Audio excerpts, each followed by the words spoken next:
कुछ लोग भगवान के प्रसाद को भोग कह देते हैं। भगवान के प्रसाद को भोग नहीं कहते भाई। भोग तो इस संसार के भोग हैं,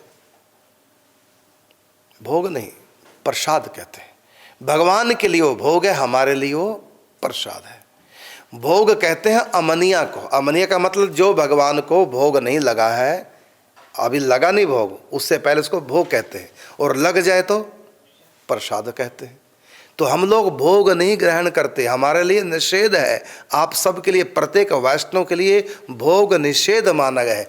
कभी भी भोग ग्रहण नहीं करना चाहिए वैष्णव को, बल्कि उस भोग को, भोग का मतलब पवित्र खाद्य सामग्री, वो भगवान के अर्पण करो। भोग पर केवल भगवान का अधिकार है।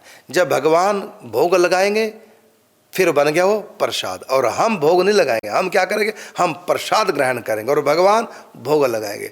तो भगवान भोग लगाते हैं और हम उनका प्रसाद लेते हैं। डायरेक्ट हम भोग लगाएं, बिना भोग लगाए भगवान का डायरेक्ट हम लेंगे तो वैष्णव के लिए दोष जैसा हो जाता है और भक्ति का प्रादुर्भाव नहीं हो पाता। तो अमनिया वैष्णव को नहीं लेना चाहिए। अमनिया कहते हैं भोग को, जो भगवान के योग्य उसको कहते हैं अमनिया या भोग, और जो लग चुका है उसको कहते हैं प्रसाद। तो जीव का अधिकार प्रसाद पर और भगवान का अधिकार भोग पर है।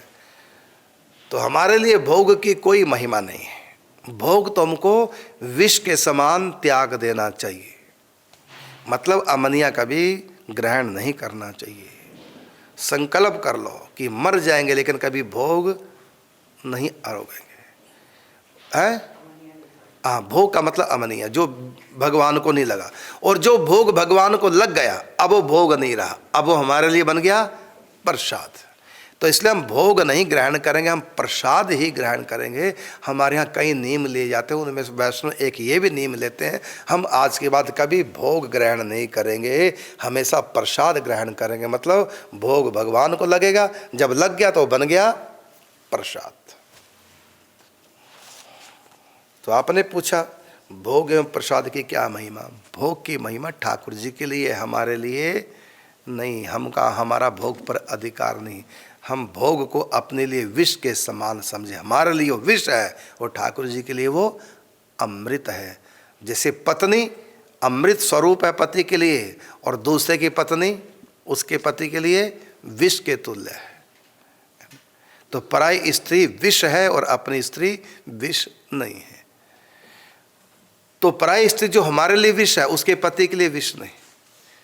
इसी प्रकार से भोग भगवान के लिए अमृत है, हमारे लिए विष है। और हमारे लिए अमृत क्या, हमारे लिए जो भगवान को भोग लग चुका है फिर वो बन गया प्रसाद, वो हमारे लिए ग्राह्य है। तो भोग एवं प्रसाद की महिमा नहीं, बल्कि प्रसाद की महिमा है, भोग की नहीं हमारे लिए।